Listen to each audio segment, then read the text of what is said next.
Perkenalkan, nama saya Eka Inaminatika. Saya mahasiswa dari Universitas Majalengka, Fakultas Keguruan dan Ilmu Pendidikan, Program Studi PGSD semester 4B. Di sini saya akan menerangkan materi mengenai simetri putar dan simetri lipat.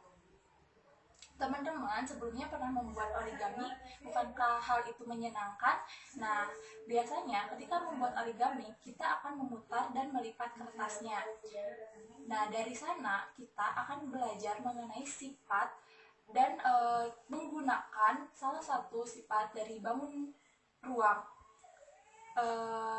Apakah itu simetri putar? Simetri putar adalah jumlah putaran yang dilakukan terhadap suatu bangun ruang di mana hasil putaran tersebut sama seperti sebelum diputar. Jadi kayak di mana putarannya itu berbentuk seperti pola yang sama seperti sebelum diputar.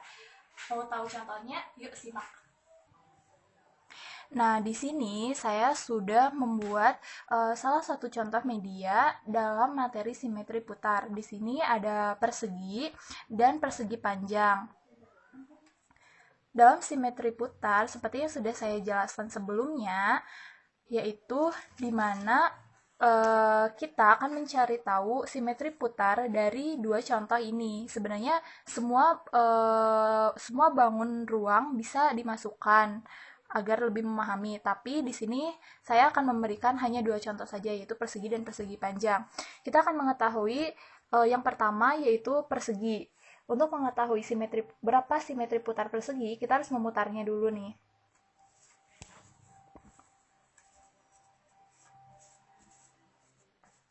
Nah, di sini ini putaran pertama, di mana sudut A berada pada sudut B yang ada garis yang pertama. Lalu putaran kedua, ini sudut A berada pada sudut C. Lalu putaran ketiga, sudut A berada pada putaran ke D. Dan putaran akan kembali ke titik awal di mana A berada pada A. Jadi bisa dikatakan bahwa persegi memiliki 4 simetri putar. Lalu ada persegi panjang.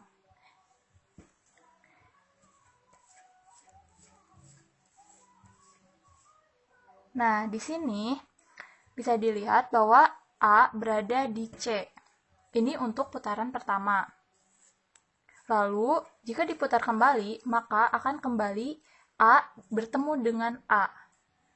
Jadi, kesimpulannya bahwa persegi panjang memiliki 2 simetri putar.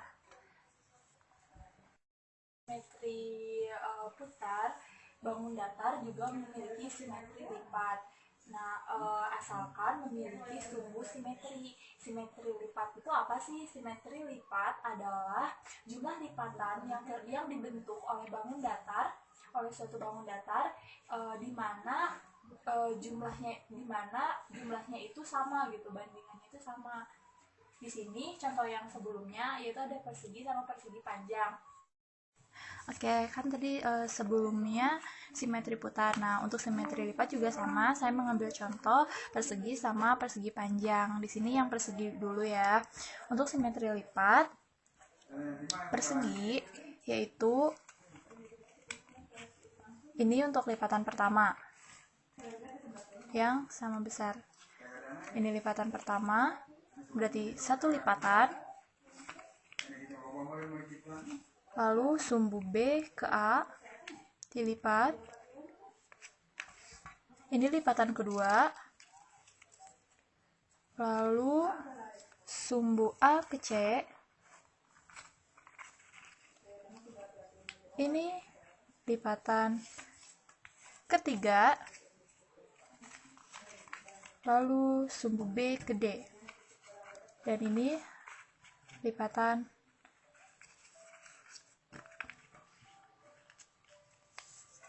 keempat. Jadi, bisa dikatakan bahwa persegi memiliki 4 simetri lipat. Selanjutnya, yaitu persegi panjang. Dari A ke B.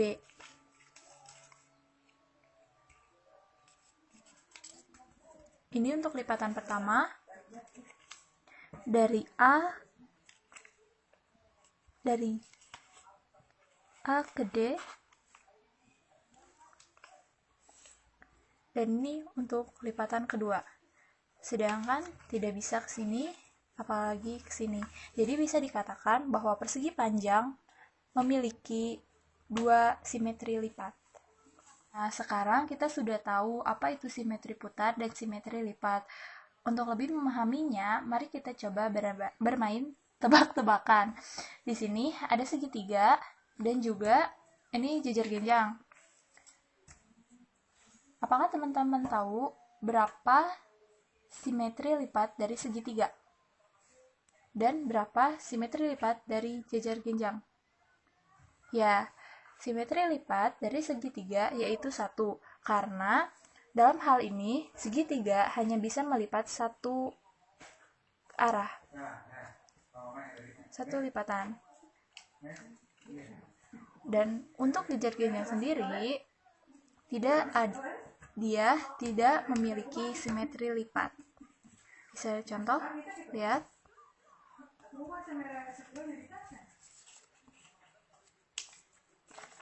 Kita simpulkan bahwa setiap bangun datar bisa memiliki simetri putar. Hanya saja bangun datar tidak memiliki semuanya simetri lipat seperti itu. Oke, mungkin cukup sekian yang dapat saya sampaikan. Kurang dan lebihnya saya mohon maaf. Bismillahirrohmanirrohim. Assalamualaikum warahmatullahi wabarakatuh. Perkenalkan, nama saya Nengkila Amelia dari kelas 4 BPGSD semester 4 Universitas Majalengka. Di sini saya akan melanjutkan memaparkan materi tentang pengubinan.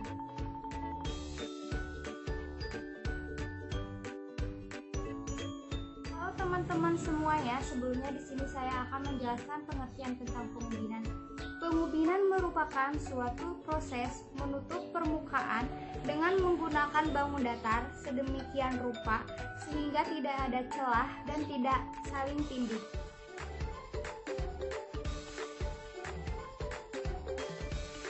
Selanjutnya terdapat 3 macam pengubinan.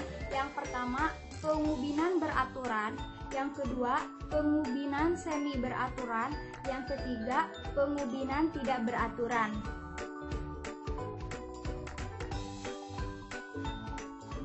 Untuk selanjutnya di sini saya akan menyampaikan media pengubinan. Yang pertama, saya menggunakan media pengubinan yang beraturan. Di sini saya menggunakan bangun datar yang berjenis persegi panjang. Jadi, pengubinan yang beraturan ini yang hanya memiliki satu jenis bangun datar. Jadi terlihat di sini tidak ada celah dan tidak saling tindih. Untuk pengubinan semi beraturan, di sini saya ada media pengubinan semi beraturan, bangun datar, trapesium dan segitiga. Ini contohnya. Di sini ada bangun datar segitiga dan di sini ada bangun datar trapesium. Pengubinan semi beraturan yang memiliki 2 atau lebih jenis bangun datar. Contohnya di sini ada 2 jenis bangun datar. Yang pertama ada segitiga dan yang kedua ada trapesium. Teman, untuk contoh atau media yang terakhir yaitu ada pengubinan tidak beraturan yang memiliki jenis-jenis bangun datar yang bentuknya tidak beraturan. Untuk contohnya pada gambar berikut ini.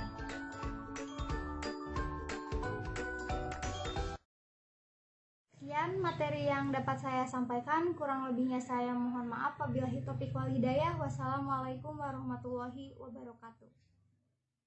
Assalamualaikum warahmatullahi wabarakatuh. Hai adik-adik semua, kembali lagi bersama saya di simulasi pembelajaran matematika bersama Dwi Siti Fatimah. Di pembelajaran kali ini, saya akan menjelaskan mengenai sistem koordinat.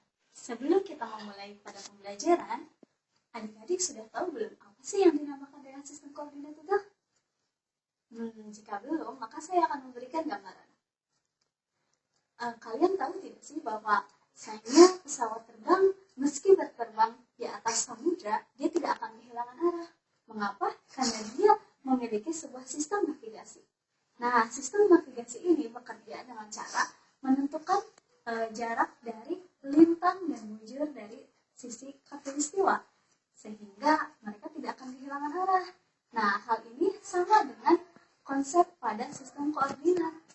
Pada sistem koordinat ini, kita akan menentukan titik-titik pada bidang dengan bantuan dari kedua buah bilangan yang dinyatakan melalui sistem koordinat antara X dan Y.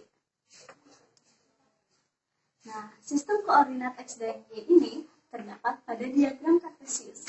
Nah, diagram ini memiliki dua buah sumbu yang berlawanan arah. Yang pertama adalah sumbu yang bersifat horizontal, disebut dengan sumbu X. Kemudian adalah sumbu yang bersifat vertikal atau ke atas, bernama sumbu Y. Nah, kedua sumbu ini memiliki titik pusat, yaitu titik awal yang ditulis dengan huruf 0 atau bilangannya adalah 0. Kemudian pada setiap sisi dari sumbu ini memiliki skalanya masing-masing. Skala ini ditentukan dengan bilangan, dan bilangan tersebut memiliki dua sifat, yaitu bersifat positif dan bersifat negatif. Bisa dilihat bahwa sumbu yang mendatar dari kanan bersifat positif, kemudian dari kiri bersifat negatif. Dan untuk adik-adik ketahui bahwa adik-adik harus mengerti mana bagian bilangan yang bersifat positif dan untuk dimasukkan ke dalam diagram ini, dan mana yang bersifat dengan negatif. Diagram ini atau sistem koordinat Kartesius ini memiliki 4 bagian. Yang pertama disebut dengan kuadran ya. Untuk yang pertama ada kuadran ke-1. Kuadran ke-1 ini dimulai dari yang paling kanan. Kuadran ke-1 ini merupakan bagian dari di mana sumbu X-nya nilainya bersifat positif. Kemudian sumbu Y-nya bersifat positif juga, bisa dilihat positif, yaitu bagian sini. Kemudian yang kedua adalah kuadran yang kedua.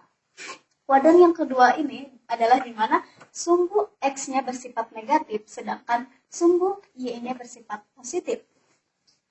Yang ketiga, yaitu kuadran ketiga, adalah di mana sumbu X-nya bersifat negatif dan sumbu Y-nya bersifat negatif juga. Kemudian yang terakhir adalah kuadran keempat, di mana sumbu X-nya bersifat positif, sedangkan sumbu Y-nya ke bawah bersifat negatif. Nah, lalu bagaimana caranya menentukan suatu koordinat dengan menggunakan diagram Kartesius ini? Nah, sebaiknya kita langsung saja kepada contoh. Yang pertama adalah menentukan titik. Suatu titik itu harus memiliki 2 angka. Contohnya titik A sama dengan 3,4. Nah, yang berarti bahwa titik A ini berada di sumbu X 3 dan sumbu Y 4. Ini harus diingat ya, bahwa suatu titik itu terdiri dari sumbu X, nilai yang berasal dari sumbu X dan nilai yang berasal dari sumbu Y. Dan titik ini tidak boleh dibolak-balik. Jadi intinya adalah bahwa jika suatu titik itu memiliki 2 bilangan, maka bilangan yang pertama merupakan bagian dari sumbu X dan bilangan yang kedua merupakan bagian dari sumbu Y. Nah, sekarang bagaimana kita memasukkannya ke dalam sini? Hal yang pertama adalah 2 tahapan. Yang pertama adalah kita menentukan sumbu koordinat dari nilai X terlebih dahulu. Yang pertama kita hitung dari sini adalah bahwa ada nilai 3. Maka kita lihat ke sini, di sumbu X yang positif karena tidak bersifat negatif, maka kita melihat dari sumbu yang berasal di kanan. Kita hitung 3. 1, 2, 3. Nah, di sini ini adalah nilai dari si X. Kemudian yang Y-nya adalah 4. Kita naik ke atas, 1, 2, 3, dan 4. Ini adalah 4. kita dari nilai 3, kita tarik garis, kita buat garis putus-putus dari sini.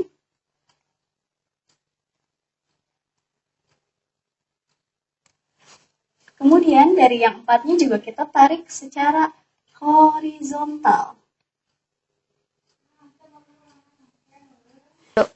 Nah, titik pertemuan antara kedua sumbu ini merupakan titik A. Bisa dimengerti? Jika kurang paham, kita dapat mengulanginya sekali lagi. Kita contohkan, bagaimana jika saya menggunakan langsung seperti ini. Ada titik seperti ini.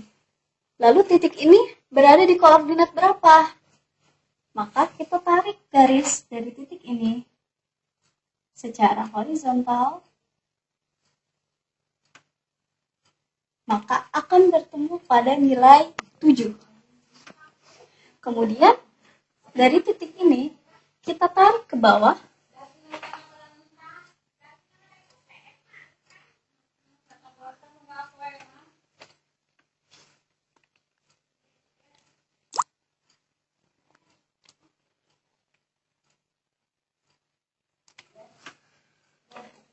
dan nilainya berada pada nilai 4, yang mana bahwa titik ini kita sebut saja dengan titik B ya. Titik B ini berada di negatif 4 dan 7. Titik B berada di negatif 4 dan 7. Seperti itu. Baik, mungkin cukup sekian pemaparan materi dari saya. Untuk sebelumnya, tadi saya ingin merangkum kembali apa yang saya jelaskan. Yang pertama adalah bahwa diagram kartesius atau sistem koordinat kartesius ini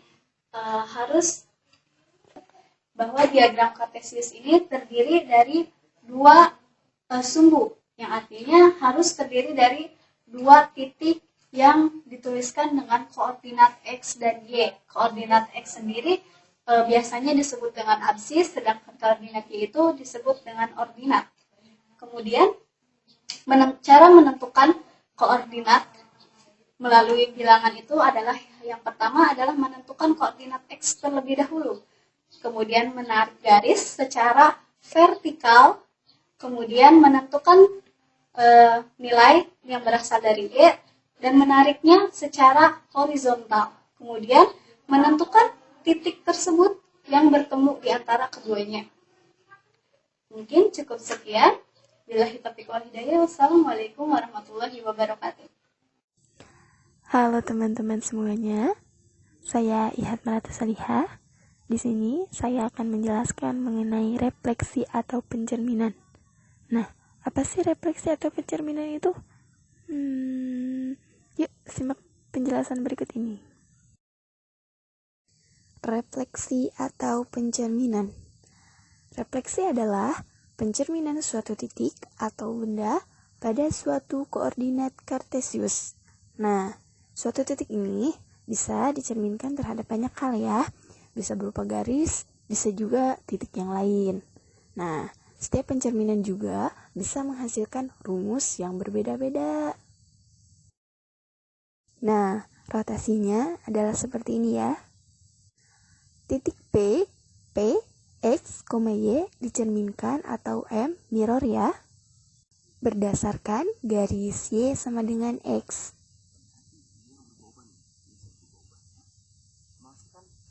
Nah, akan menghasilkan P aksen. Biasanya, soal akan berkaitan dengan titik jika mencerminkan suatu bangun. Nah, dan ini adalah rumus-rumusnya ya, dan ternyata memang banyak. Kalau untuk sumbu X dari titik AB, maka akan menghasilkan A min B. Kalau titik X Y, maka akan menghasilkan X min Y. Dan kalau untuk sumbu Y itu kebalikannya. Kalau untuk titik pangkal itu dua-duanya negatif, dan masih banyak lagi.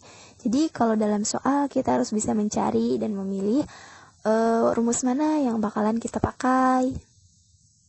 Nah, contoh, Titik A berada pada koordinat 4,5. Tentukan koordinat aksen bila direfleksikan terhadap titik O 0,0. Nah, bagaimana sih ini penyelesaiannya? Kita harus bisa mengidentifikasi rumus mana yang bakalan kita pakai. Nah, kan O 0,0 ini adalah titik pangkal ya. Jadi dari A, B berubah menjadi min A, min B. Berarti kalau misalnya ada titik A 4,5 dicerminkan ya terhadap titik pangkal 0,0. Nah, menghasilkan dan ternyata tinggal dibalik ya aksennya. Jadi tinggal min 4, min 5. Jadi tinggal ngikutin ini aja nih gitu. Nah, jadi mudah ya kalau misalnya kita hafal rumusnya. Nah, kalau menggambarnya bagaimana nih? Jadi titik A-nya ini ada di 4,5, berarti ada di sini. Dia akan dicerminkan terhadap titik pangkal, berarti ini ya. Nah, kalau dicerminkan dia harus memiliki jarak yang sama. Dan karena supaya dia memiliki jarak yang sama, kita lihat begini. Dari titik sini, supaya dia sampai ke titik pangkal, dia turun 1, 2, 3, 4, 5. Nah, kemudian geser ke kiri 1, 2, 3, 4. Maka hal yang sama kita akan menghitung di sini. Kita akan turun 5, 1, 2, 3, 4, 5. Akan geser ke kiri 4, 1, 2, 3, 4. Nah, sehingga dia akan mempunyai titik di sini dan dia akan memiliki jarak yang sama ya. Dan kalau kita memakai rumus Pythagoras maka akan menghasilkan jarak yang sama. Jadi kalau menggambar kita harus tahu dulu nih kita mau mencerminkan terhadap apa. Nah, misalkan titik cermin ini akan disumbukan terhadap titik titik X. Oh, ternyata dia jarak ke sumbu X itu 5 satuan ya. 1, 2, 3, 4, 5. Artinya juga sama nih. 1, 2, 3, 4, 5. Hasil pencerminannya itu ada di sini. Nah, mungkin cukup sekian penjelasan dari kelompok kami. Mohon maaf bila banyak kekurangannya. Billahi taufiq wal hidayah. Wassalamualaikum warahmatullahi wabarakatuh.